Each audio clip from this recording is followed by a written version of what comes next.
Welcome to this month's episode of The Outpost. I am Adam Alexander. And I'm Mike Hert. With us today are frequent guests, Rod Kalata and Duane Canon. Yeah, and we're the DAV Outpost. And just to share, we like to talk about the mission of DAV and right here, the Disabled American Veterans. We have an extremely active chapter here in Winnebago County, and we talk about that. But we also talk about our guests a little bit because each veteran is a slice of American history. And when I think of history, I think of Duane Canon. Now, you've been on the show a couple of times, Duane. Yes. And just a little bit now, you're a U.S. Air Force veteran, Yes.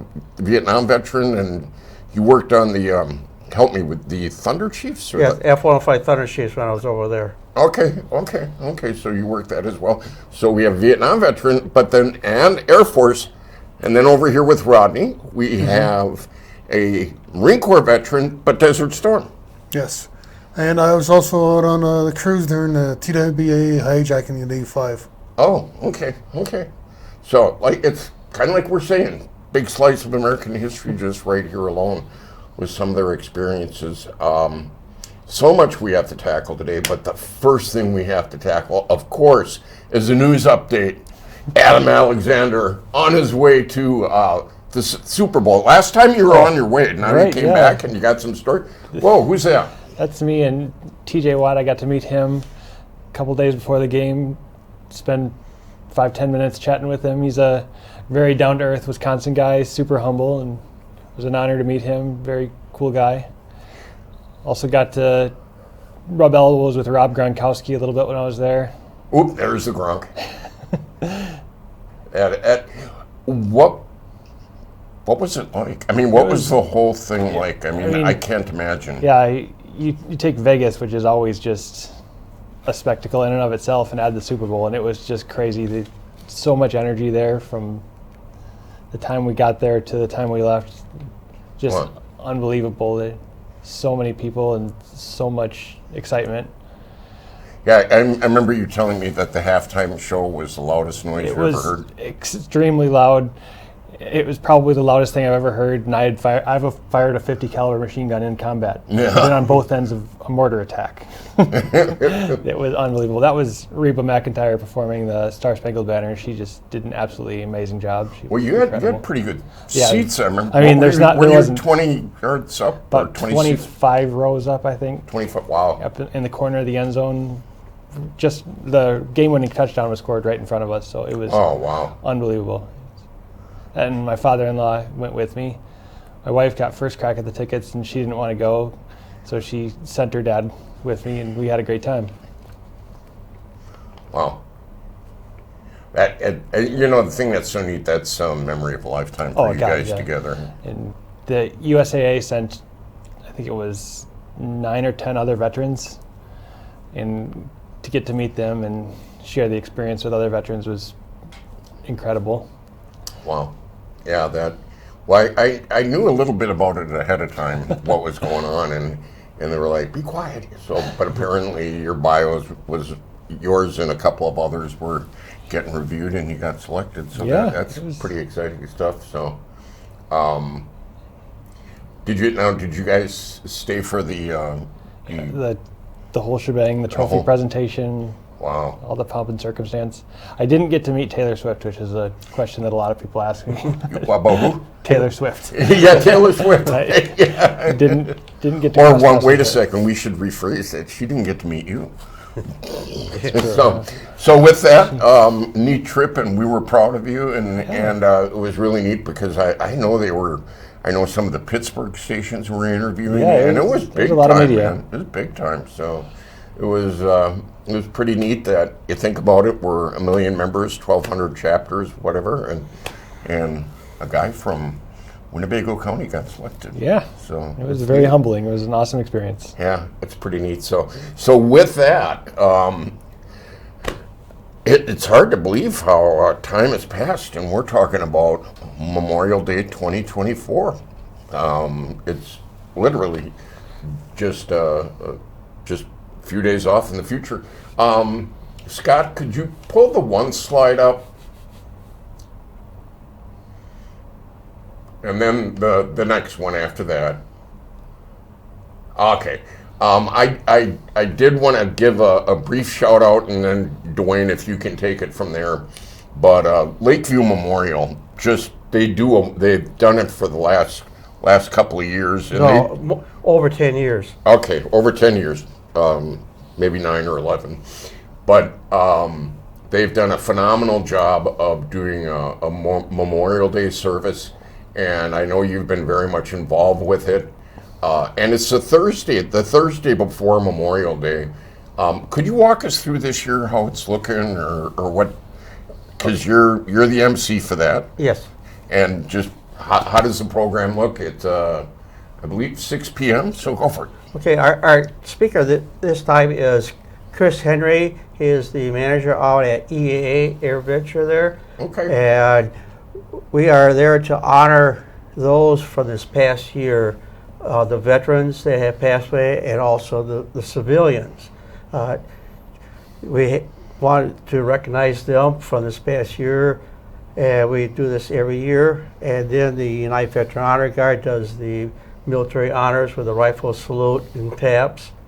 And it's open to the public, not just the veterans.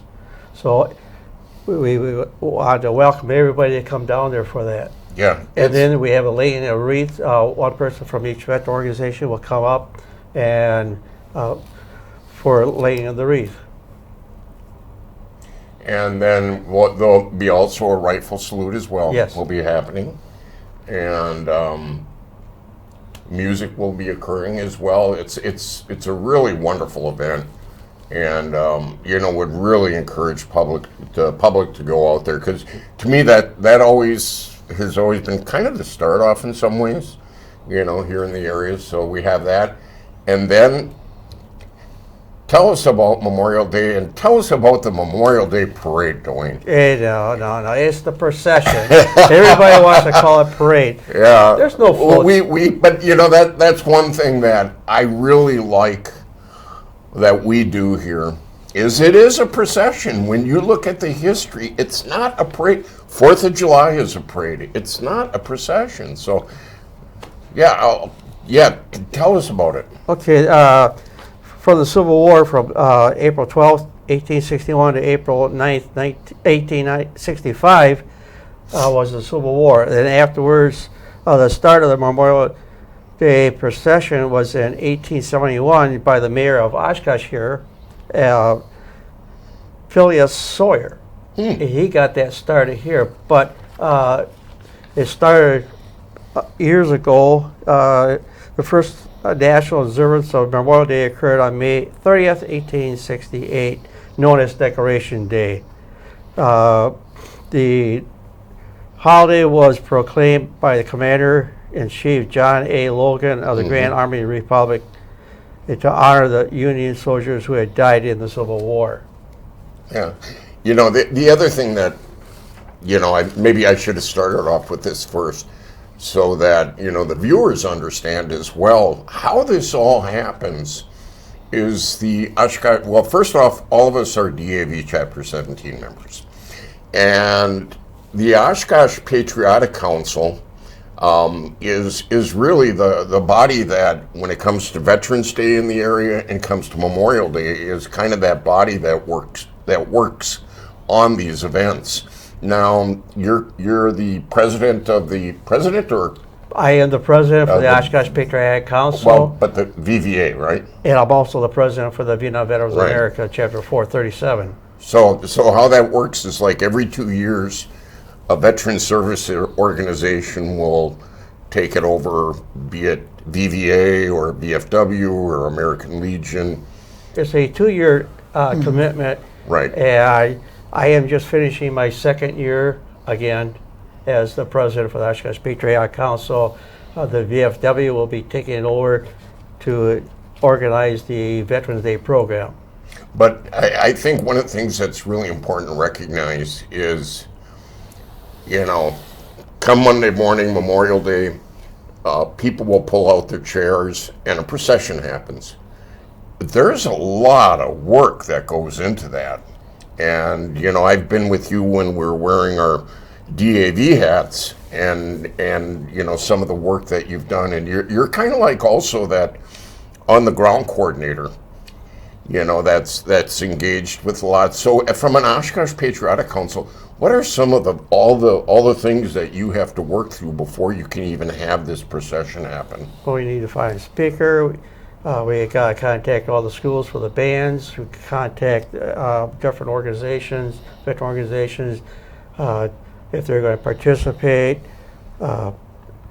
There's a lot behind the scenes. We meet probably about 3 months in advance to organize all of it. We got to have picnic benches or park benches there at the program. We had to organize for the band. The VFW band will be playing. We need everybody's cooperation. The hardest thing is getting a speaker, but this year, last December 7th, Pearl Harbor ceremony, I talked to that speaker, and Christopher Kalowski, he was the director of the Wisconsin Veteran Museum in Madison, and he is very knowledgeable for history. So he's written he has published 3 books on the Civil War, 3 on World War II, the Pacific. He's a reviewer and contributor to the Air Force Journal, Indo-Pacific Affairs, and senior fellow of the custodian of the Indo-Pacific Research. His latest book, titled The 10th Army Commander, is about General Simon Bolivar Buckner Jr., who was killed in the Battle of Okinawa. This guy has so much knowledge. Yeah. I know at Pearl Harbor it was like I could have sat and listened to this guy for an hour or two. He's just phenomenal knowledge base, so it's pretty neat. I was wondering, Scott, if you'd be able to pop up the Memorial Day schedule itself. So, kind of a rundown of the day there. Starts at 7 a.m. with the reading of the names at South Park, which you are...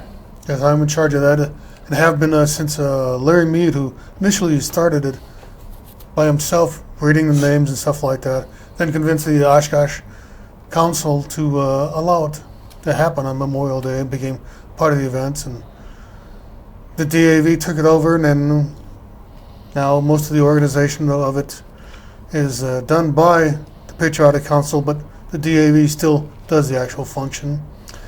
We started early, about 6 to set it all up, and 7 o'clock we get started. The memorials behind us are from World War I, World War II, Korean War, Vietnam War, and then just recently they added the War on Terror with 2 names on it. 3 names. It is 3 names. 3 names. Yep. I The lose track Vietnam of Veterans America chapter established that monument to remember those from Oshkosh. We started reading off those names and other people from the War on Terrorism because people in the crowd requested it first. And it took a while before we could get the monument done for it. And we get Ken Walker, who's an local bugleist. He does the taps along with 1 or 2 students from the colleges or high schools to do a little, fade and so forth. Oh, yeah. Where the primary tap's going on, and then you can hear the second one just a few seconds later going through the entire routine. Kind of haunting. Oh, yes. Yeah. And at times we've had the Boy Scouts out there and other students to come along. We usually get a fairly decent crowd out there. Even if it rains, we get a fair crowd because people want to see the event. And we have cards printed out with all the names on it. We hand it to each of the individuals, calling out their names, and they can hang on to that card if they want. As a memorial, a memento for, because I print off 2 copies every year for it, and just in case something gets wet or whatever, and it becomes a fairly decent event. It only runs about 20-25 minutes or so, which leaves us plenty of our time for our people to take care of our event, and then go back to the waterfront over there, and for the rest of the Memorial Day events. Yeah, it's bless Larry. I mean, he's passed on, but I'll never forget when he was first got it going. Is that he shared that he would see the names and we're both on the south side, and people rush by that all the time and don't think anything about it. And Larry said that he started off originally just reading the names out loud himself, just to acknowledge them, and then he got the idea, and he kept building and building. And I always liked the humbleness by which it started, and it's neat that now it's part of it. Well, even within this last year, they've added an extra light pole and so forth to show more light on the memorials and stuff like that during the evening hours and so forth. And which means I've got to get with Digger's hotline again and get a little shift, make sure we don't get within 5 feet of the power lines when we put our flag poles and so forth on undergrounds. Wow. Yeah, it's pretty good. And so you're the on-site coordinator for that, and you've worn a lot of hats over the year, Rod. You've been a past chapter commander as well, and done well with that, and you've worked at the department level, so you've been very immersed in DAV life. I've been very busy. Yeah. So okay, when we get the schedule back up there, okay, reading of the names, and then the Rivers Front ceremony by the convention center. Now, this one I always kind of thought was kind of interesting, because I know initially back when I first got involved, I was thinking, that was kind of like a Navy thing for those lost at sea, and actually it was all those lost at sea. Well, we lost soldiers at sea too. Yeah, two transports for it. Yeah, and that was part of my awareness was think of all, especially World War II, where you had all the subs out there. Beach landing. Yeah, I mean. Oh yes, it's another thing with our flags that we put out. We just recently added the Merchant Marines as a momentum, for their contribution too, because each time a ship went down, is usually Merchant Marine or somebody like that on there as well. Yeah, I remember one time studying a little bit about it, and with the Navy, you had all the subs and destroyers and all that kind of stuff. And Merchant Marine, if a U-boat snuck up, all they could do is everybody went in a different direction, and whoever was the poor guy that the sub followed, that you were gone. Yeah. It's just like being attacked by a bear. Just make sure you're not the slowest runner. Don't have to be faster than the bear. You just have to be faster than you. I don't want to hear anything about slowest runners right now. I could look like that. So anyhow, reading of the names. So you'll start setting up about 6, and then 7 o'clock. That'll kick off. And you said that'll be 20 minutes to about a half hour. Yes. And that'll get enough time to get to the riverfront. Duane, can you talk a little bit about the riverfront ceremony, where exactly it is and what it's about? Well, it's along the river right by Main Street Bridge, and the MVATS Auxiliary is the one that sponsors that. Unfortunately, because I have to be lining everything up, I never got a chance to go down there, but it's open for anybody to come down there. They have each veteran organization with their flags, their color for their organization, plus a chaplain or somebody to portray as a chaplain to put a flower in the water to honor those that were lost at sea. Yeah, years ago I did the chaplain role, and then one year I spoke down there, and you're right. It's amazing because it's a short period of time, but they do great justice to those who are lost at sea, and it's like you're saying, they do the wreath goes in the water, and it recognizes all that were lost, and I seem to recall there was even a rifle salute that occurred with it. So usually the Marine Corps League are down there to do the rifle salute and taps. So it's a really nice touch. So I mean, when you think about it, just how encompassing everything is. Thursday night we have an event there at Lakeview Memorial. And then you swing into, that morning itself, where Memorial Day, you start off with reading of the names. That's at 7. swing over to the riverfront. And that tell me about what is the procession like? I mean, how many vehicles? I mean, what is it? I mean, what does the procession encompass, or what doesn't it have? I should say. Well, we have the different military vehicles from the Military Veteran Museum. We have the different schools and their bands. We have different people, like the scouts are in there. Yeah, the lineup is over. We're seeing some of it up on the screen right now. We start off over on Algoma and Jackson. The City Hall parking lot is a lineup for that. The Vietnam Veterans America has been doing the lineup and getting everybody off in time for I don't know how many years, probably because we did the 4th of July parade to honor the 1157th, so we've been blessed to be doing that. But it's quite a bit of detail to get everybody lined up and get everybody off at the right time, and if there's somebody's missing, then Is it kind of like herding cats? Yeah. If somebody's missing, then usually you're down there by the TV recording everything, and I let you know. But here there's the Vietnam Veterans America, their truck. Yeah. It's just yeah. You said the one thing they restrict on is they don't allow businesses and so forth to advertise during the procession because it's not about the businesses. It's about remembering all the veterans and so forth who've passed. And not to throw candy out because that's not what it's about. It's not That's a parade. 4th of July. Yep, that's for the 4th of July.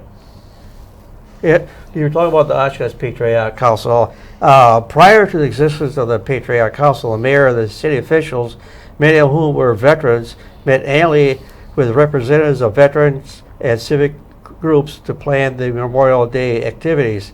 Over the time, this arrangement provided unwieldy. In 1940, the mayor of Oshkosh, which was Ernest Seward, created the Oshkosh Patriotic Council as an advisory committee to the city.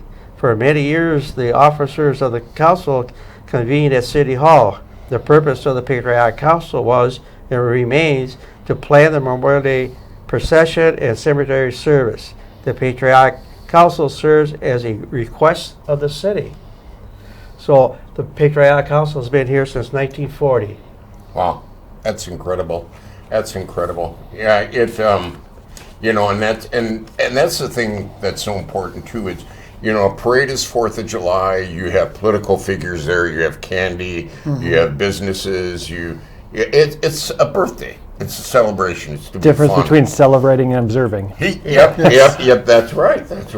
And I just,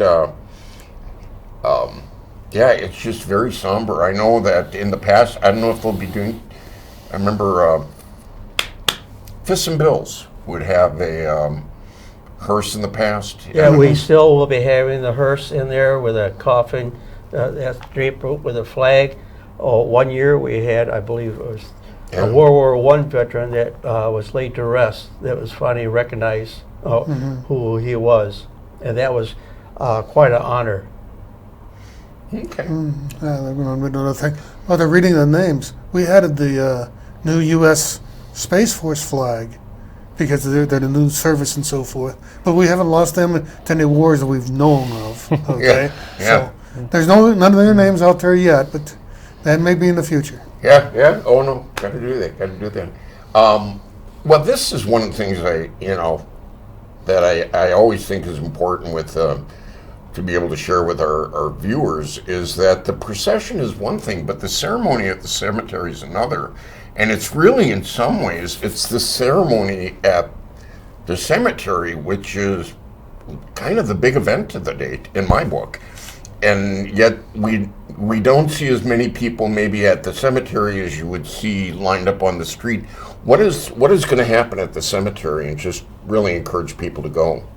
Well, there's going to be, we got 2 students from Oshkosh North High School. One's going to be reading the Gettysburg Address, and another one's going to be doing the Logan's Order. Then there's going to be the laying of the wreath since I'm the president of the Veterans America, my wife's the state representative for our chapter. We will be laying the wreath for the last time as our organization. We'll have the speaker, the mayor, who's going to be there to give welcome remarks. Oh, okay, good. Good. Yeah, I know Lily Krieger will be singing. Yes. Oh, yesterday. And she's a student at Winneconne. Yep. I don't know if she's a freshman in high school now or still in middle school, but her voice is fantastic. We've had her at the last Veterans Day program singing, and it's an honor to have her. It's nice to have the young students to get involved in these programs. And then there will be the final salute with the rifles, the Marine Corps League, or it'll be the United Veteran Honor Guard, or a combination of them. And then taps would be played. Yeah. Yeah, it's always a touching event and always well done that the Oshkosh Patriotic Council does with this. And and my feeling has always been that I'll just say it, I think we do it right here, by having a procession versus a parade. And I think there's a somberness that is associated, because that's an important part to share too, is that you have different days. You have Armed Forces Day, which is that like the 3rd April or I couldn't tell you. or second week of May, and that recognizes the armed forces. And this is important. Veterans Day is the day that you say thank you for your service to any veteran. Mm-hmm. But Memorial Day is about the fallen. Right. And You don't say Happy Memorial Day. There's nothing happy about it. We are here to honor those that have sacrificed their lives. So it's not happy for the families that No. have lost loved ones. Yeah, it's and that's something that we as the veteran community will always keep these events alive, because we've always have to honor that have gone before us. I think of Vietnam, you had 58,000 plus, and because of Agent Orange, that keep going. Well, there was other toxic exposures too, so it just wasn't Agent Orange. Okay. But another thing at the program, we're going to be having, I believe, another bagpiper again. Oh, are we going to have the bagpipes, sir? Yeah, I believe we're going to have him again. Standing. Wow, that is awesome. So yeah, any thoughts, Adam, from yourself on Memorial Day? I mean, it's Just a very somber occasion. Those who made the ultimate sacrifice deserve all the honor in the world. yeah. Always when it comes to Memorial Day from a civil affairs side, I always think of Nicole Fry and Sure. and I always think of Duane Kelly. Mm-hmm. And Nicole Fry was the first time we deployed. We were there, I think, about 6 weeks, and she had lost her life. And then Duane was in 2008 in Iraq as well. Mm-hmm. And so for me, those days always are days of remembrance. Great. So it's. Our last few seconds here, maybe we can plug the Hmong. Oh yes, please put up the slide. It is Hmong National Memorial Day Festival, May 25th, 26th at the Winnebago County Community Park, Oshkosh, Wisconsin. And there is a Facebook site to take a look at as well, to go to that event. And it's a nice way to cap things off. Yeah. Thanks for joining us. So